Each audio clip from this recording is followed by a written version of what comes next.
Hi, in this latest video I'm going to carry on my series of looking at Japanese Z-gauge rolling stock, and in this episode I want to look at the three major manufacturers of Japanese freight wagons: Tenshodo, Rokuhan and PRMloco.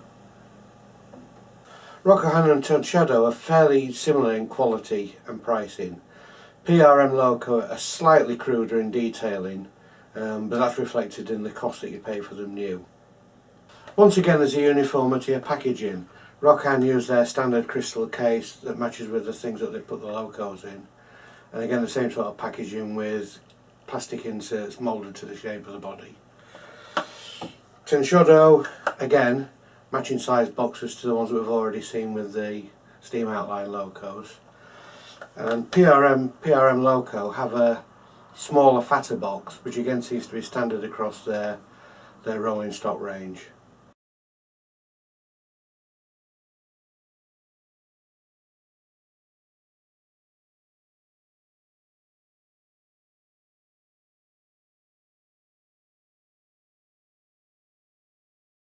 I'm going to look at it as two distinct eras. One was the sort of Showa era of four-wheel freight wagons, the traditional black vans, black open wagons, and going slightly over into the period when the WAMU 8000 boxcars came out.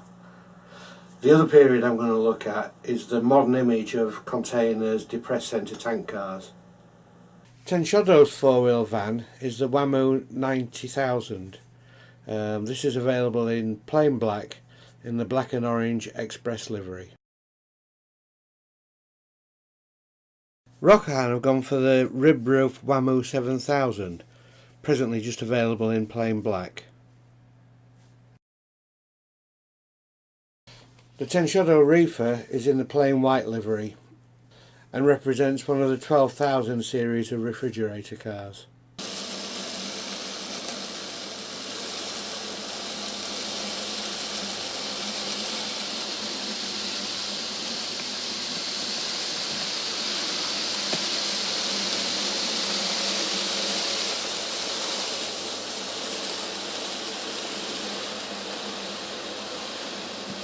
Of the open wagons, on the left we can see the Tenshodo. This represents the Tora 35's open wagons. The one on the right is the Rokuhan one, which is the later Tora 45 with the higher ends.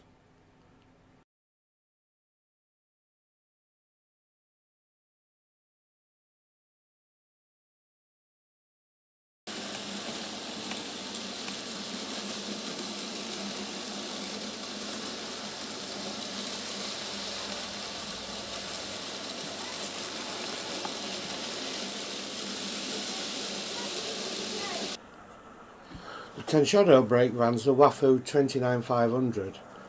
These have working taillights in them, powered off the track by pickups underneath.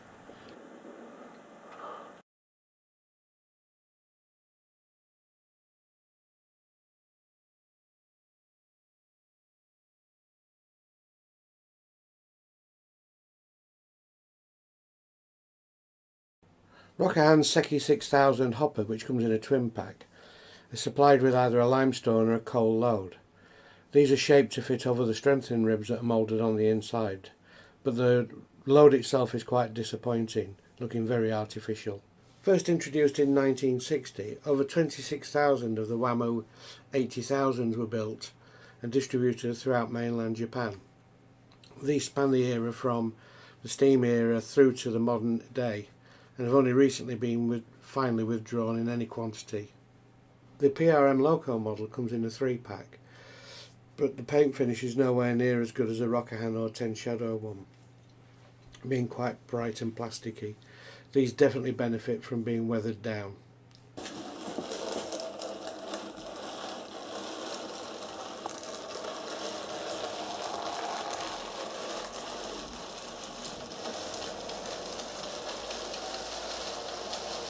It's when we go modern image that we start to see the quality difference between Rokuhan and PRMloco.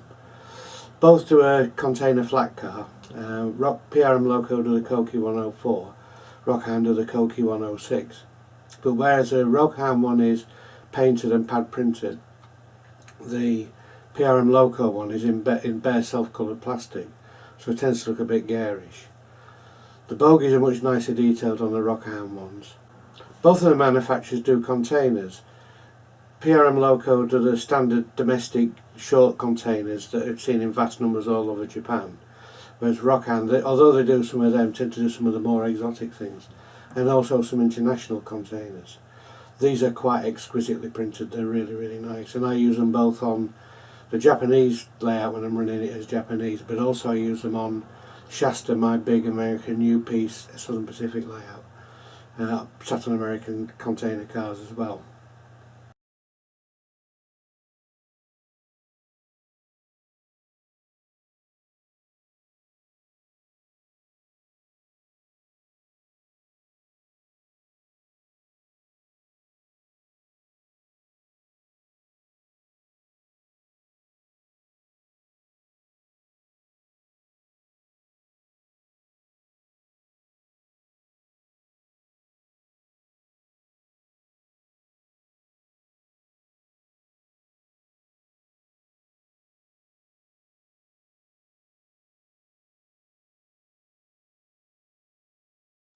The two types of container cars both use the same container fixing mechanism, which means that you can swap the containers from PRMloco across to Rokuhan and reverse as well.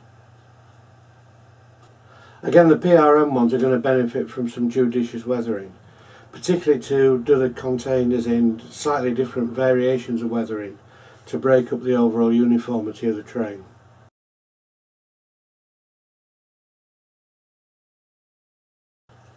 The same differences can be seen on the tank cars as well, whereas the PRMloco one has acres of sort of unpainted natural coloured plastic. The Rokuhan one's much nicer painted.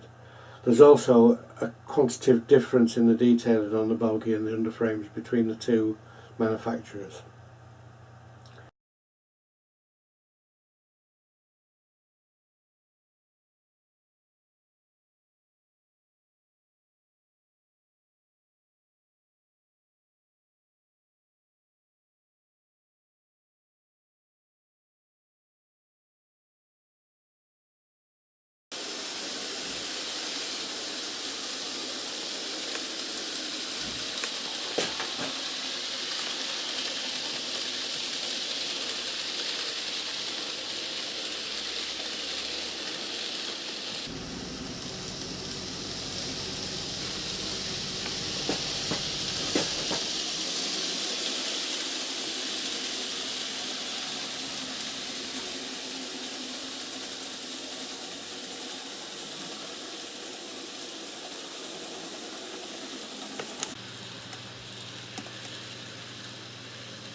The good thing about all three manufacturers is that the coupling compatibility and the rolling characteristics mean that they'll work quite happily together in a long train. All of them seem to go for a rather thick axle, which is a bit strange to my eyes, but it seems to work okay. And certainly the combination of running block trains with mixed PRM and Rokuhan stock certainly looks the part when it's running round. All three manufacturers have got very light vehicles. They're a lot lighter than the sort of equivalent Marklin or MTL ones. It doesn't seem to affect the performance too much. I mean, I've been propelling them up sidings on Republic and on Cuyahoga without any difficulty. They do have if they do rock the layout, they do have a tendency to fall off because they are very light. The other thing that I'm starting to work on now is the loads for the open wagons. Currently I'm working on some Tenshodo and Rokuhan ones with timber loads, in particular the sort of rough cut timber that you see going around on these particular wagons. And in this case what I'm doing is I'm using last year's fuchsia stems off the plants we grew in the garden to represent tree trunks that are being felled and put in a wagon. You just pick the straight ones and glue them all together, and nothing looks more like wood than real wood.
I'm going to leave coaches till a later video, probably in a few months' time when I've picked up a few more examples to have a look at.